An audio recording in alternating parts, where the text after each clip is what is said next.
असे मोडतात.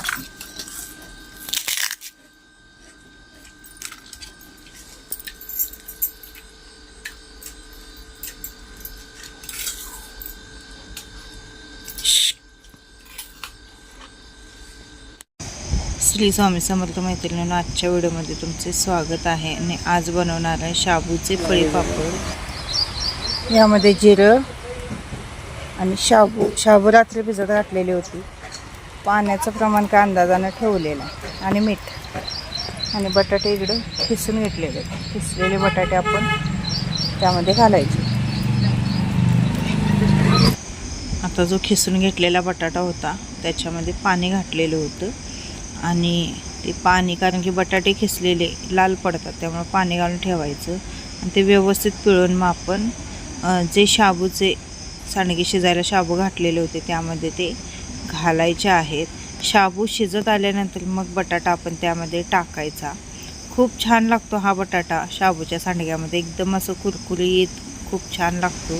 आता इथे मी 1 किलो शाबूला 1 किलो बटाटे घातलेले आहेत. तुम्ही जास्त जरी घातला तरी सुद्धा चालेल, पण हे प्रमाण व्यवस्थित झालं आणि पाणीसुद्धा शाबूच्या सांडग्यामध्ये एकदम व्यवस्थित झालेलं आहे.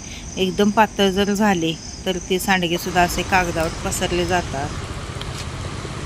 छानपैकी शाबूचं शिजलेलं आहे आपलं. आता शाबूचे पळी पापड घालायचे आहेत आपल्याला.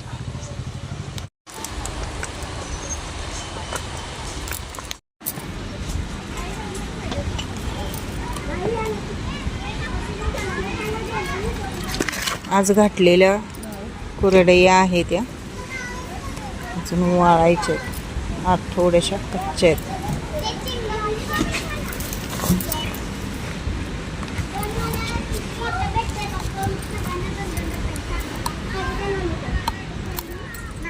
हे मूड नकोस ते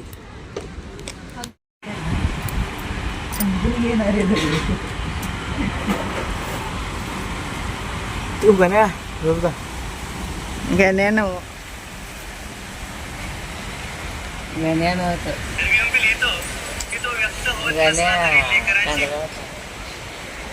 गण्याचं झालं ना पेपर ते काय होतं ते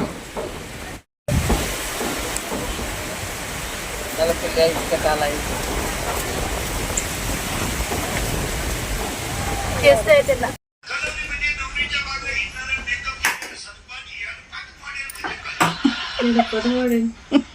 करवली.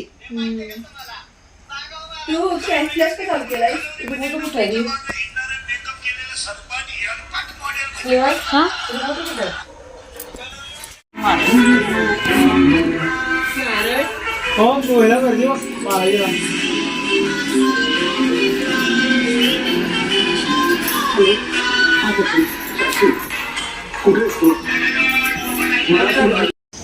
आणि त्यानंतर कुरडईसाठी आम्ही जवळजवळ 6 किलो तांदूळ भिजत घातलेले होते आणि ते आता मिक्सरला रोज संध्याकाळी आम्ही ते बारीक करून ठेवतो आणि सकाळी मग त्याच्यावर जे पाणी आलेलं असतं ते काढायचं आणि मग शिजवायचं. आणि दुसऱ्या दिवशी सकाळी पाऊसच पडायला लागला. एकदम ढगाळ वातावरण झालं सकाळ सकाळी आणि पाऊस पडायला लागला. आम्ही खूप लवकर उठलेले की बाबा आज लवकर कुरवड्या घालायच्या जेणेकरून वाळून देत म्हणून, तर तोपर्यंत पाऊसच पडायला आला. जवळजवळ 2 किलोचं पीठ आम्ही तयार करून ठेवलेलं होतं रात्री आणि ते सकाळी पाऊस पडाल्यावर सगळा मूडच गेला. आणि हे असंच रात्रभर ठेवायचं आणि सकाळी बरोबर ते शिजवायला ठेवायचं. आता जेवढं आपला चिक असतो त्याच्या डबल पाणी ठेवायचं. त्याच्याबरोबर डबल पाणी ठेवलं असं की व्यवस्थित ते प्रमाण होतं आणि लाटण्याच्या सहाय्याने मात्र व्यवस्थित ते हलवून शिजवून घ्यायचं. आणि त्यानंतर हा व्हिडिओ दुसऱ्या दिवशी सकाळचा आहे. भाच्याचा डबा होता तर त्याला डब्याला मी ह्या बेसनच्या पोळ्या बनवून देत आहे. आणि आता आम्ही कुरगुड्या घालून आलेला आहे, कारण की वाजलेले 12:30-1 वाजलेला त्यावेळेचं हे टायमिंग आहे. तर त्यावेळी कुरगुड्या घालून आलो आणि जे करपलेलं खालचं राहिलेलं असतं कुरगुडीचं तर ते खायला खूप छान लागतं. मग सगळी बसून आम्ही ते खरडून खात होतो. एवढं पातेलं भरून पीठ झालेलं होतं आजचं. आम्ही लहान असताना वाटीत घालून खायचं, ते खूप छान लागायचं. पण आत्ताच्या मुलांना आवडत नाही असलं काय खायला. तरीसुद्धा बहिणीची मुलगी खूप आवडीने खाते. श्री काय आमचा एवढा खात नाही. आधी खात होता पण आता काय खात नाही. आणि यानंतर आम्ही थोड्याशा सालपापड्यासुद्धा त्याच पिठाच्या बनवल्या. पण मागच्या वेळी बनवलेल्या त्याच्यापेक्षा ह्यावेळी सालपापड्या खूप छान आल्या, कारण हे पीठ 2 ते 3 दिवस भिजवलेलं होतं. त्यामुळे सालपापड्या एक नंबर आल्या. आणि चुलीवर सालपापड्या बनवल्या. पण मागच्या वेळी थोड्याशा अशा तुटत होत्या. ह्यावेळी मात्र तसं काय झालं नाही. यावेळी एकदम अशा छान सालपापड्या आलेल्या आहेत.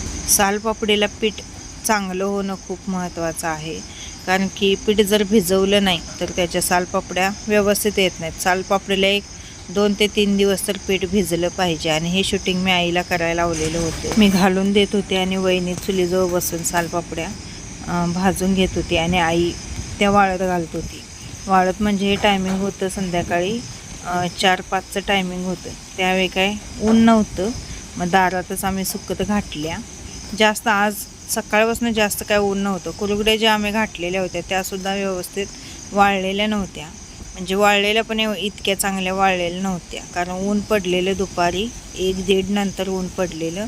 तोपर्यंत अजिबात ऊन नव्हतं. ढगाळ वातावरण, असं वाटत होतं की पाऊस पडतोय का काय. आम्हाला एवढं टेन्शन आलेलं. वर नेऊन कुरगड्या घातलेल्या आणि समजा जर पाऊस आला तर ते कसं आणायचं काय आणायचं हे आम्हाला टेन्शन आलेलं. पण तसं काय झालं नाही. दुपारनंतर ऊन पडलं त्यामुळे त्या थोड्या तरी सुकल्या. नाही तर सकाळी आम्हाला खूप टेन्शन आलं. आता 2 किलोच्या कुरगड्या घातलेल्या आहेत म्हटलं, आणि पाऊस जर पडाला तर त्या आणायच्या कशा, कारण की मोडतातच मग त्या, आणि ते काही सरळ मग होत नाही, सगळा बुकनाच होतो.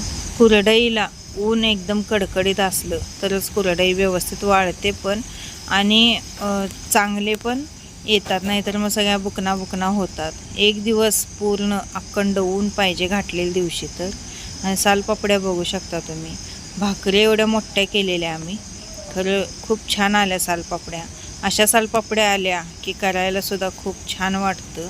आणि कधी पण सालपापडी डब घालायची, ती आपली भाकरीचं जे शिबडा असतं त्याच्यावर डब घालायची. प्लॅस्टिकच्या ह्याच्यावर जर तुम्ही ती पालथी मारला तर अजिबात म्हणजे सालपापडी हे होत नाही, सगळी चिटकूनच बसते. आणि डोळ्यात एवढा धूर जात होता चुलीचा, कारण की वारं खूप सुटलेलं त्यामुळे ते पेटतच नव्हतं. त्यामुळे डोळ्यात खूप धूर जात होता. पण तशामध्येच आम्ही जवळजवळ अर्धा किलोच्या सालपापड्या बनवल्या. आणखीन थोड्या बनवायच्या होत्या पण वेळच नव्हता. सगळ्या अंगावर पीठ आणि सकाळपासून संध्याकाळपर्यंत ते सांडग्यातच आमचा वेळ. 8 दिवस झाला आम्ही त्यातच आहे. सगळ्यांचं एकत्र बनवलं की बरं वाटतं, कारण की जास्त बायका असल्या की कसं पटपट होऊन पण जातं. आणि एकदम आणून एकदम दळून आणलं, एकदम शिजवलं की ते बरं पडतं. नाही तर 1 किलो 2 किलोचं तेवढं शिजवण्यापेक्षा हे बरं पडतं. आता जवळजवळ आम्ही 5 किलोचे हंडी पापड झाले आणि 6 किलो कुरडईला भिजत घातलेलं. पण त्यात थोड्याशा सालपापड्यासुद्धा आम्ही बनवल्या. आणि नंतर चूल पेटवलेली होती, मग त्याच चुलीवर आम्ही संध्याकाळच्या ज्या भाकरी होत्या त्या बनवून घेतल्या. चुलीवरच्या भाकरी म्हटलं आज खायला मज्जा येते म्हणून चुलीवरच्याच भाकरी बनवल्या दारात बसून.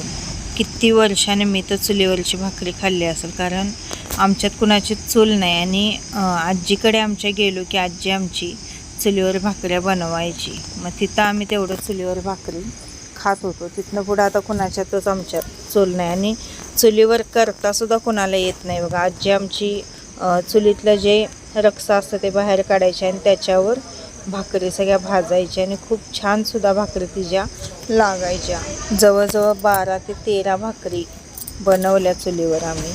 बाकीचा स्वयंपाक म्हटलं आत गॅसवर बनवायला येईल, पण भाकरी तेवढ्या चुलीवर बनवूया म्हणून मग सगळ्या भाकरी आम्ही इथं बनवल्या. सांडगे पापड करून करून इतका वैताग आलेला आहे. 8 दिवस झालं, काय विचाराय नको. अजून उद्याला 1-1.5 किलोच्या कुरडया आहेत. परत शाबूचे जे सांडगे आहेत ते वहिनीचे तेवढे बनवायचे आहेत, ते बनवणार. आणि पोह्याचे 1 किलो 2 किलोचे घालायचे आहेत. पण पोहे आम्ही दळून आणून बनवत होतो. आता इथं दळून देत नाहीत पोहे, तर आता कसं बनवायचं काय बनवायचं बघूया. ते उद्याला नक्कीच तुमच्यासोबत ती रेसिपीसुद्धा मी शेअर करेन. आजचा व्हिडिओ तुम्हाला संध्याकाळी येत आहे. इथे येऊन मी उद्याला 8 दिवस म्हणजे बुधवारी आलेले होते. मी बुधवारी 8 दिवस होतात. केवढ्यात 8 दिवस गेले हे कळालं सुद्धा नाही. आणि मी परातीत भाकरी बडवत होते, पण मला परातीत भाकरीच बडवता येईना. म्हणून मग मी भाच्याला म्हटलं की बाबा पळपूट आण, कारण की मला यामध्ये काय भाकरी बडवायला येईना झाली आहे. कारण उभारून भाकरी बडवायची सवय असते आणि बसून भाकरी आपल्याला बडवता येत नाही. जवळजवळ आम्ही 10 माणसे होतो. 10 माणसांचा स्वयंपाक सकाळ संध्याकाळचा चालू होता. अजून बहीण काय आली नाही. बहीण अजून एक 4 दिवसानं येणार आहे आणि मग तिथनं पुढे ती सुट्टीला राहणार आहे. तोपर्यंत मी जाते, कारण की मला 1 तारखेपर्यंत सुट्टी आहे. ती येणार आहे 24 तारखेला आणि मी जाणार आहे 29-30ला जाणार आहे. पण असं सगळ्यांच्यामध्ये राहायला आणि सगळेजण मिळून जेवायला, बसायला, उठायला, बोलायला खूप छान वाटतं बघा. त्यामुळे वर्षातनं एकदा दोनदा आपण सगळे एकत्र आलो पाहिजे, राहिलो पाहिजे. सगळे एकत्र आल्यावर एक मजा ही वेगळी असते आणि आपल्या मुलांनासुद्धा मामा, मामी, परत आत्या, मावशी यांचं सगळ्यांचं प्रेम मिळतं. त्यामुळं पैशापेक्षा किंवा आपलं काम वगैरे आपण म्हणतो त्याच्यापेक्षा असं 1-2-3 दिवस तर सगळे एकत्र राहिलं पाहिजे वर्षातनं एकदा दोनदा. तर मला तर वर्षभर अजिबात यायला मिळत नाही. चला तर मैत्रिणींनो, असा होता आजचा छोटासा ब्लॉग. कसा वाटला, काय वाटला ते कमेंटद्वारे नक्की कळवा. व्हिडिओ आवडल्यास प्लीज चॅनलला सबस्क्राईब करा. व्हिडिओला लाईक, शेअर आणि कमेंट करायला विसरू नका. लाईक आणि कमेंट मात्र करत जावा. भेटूया उद्याच्या व्हिडिओमध्ये. तोपर्यंत श्री स्वामी समर्थ.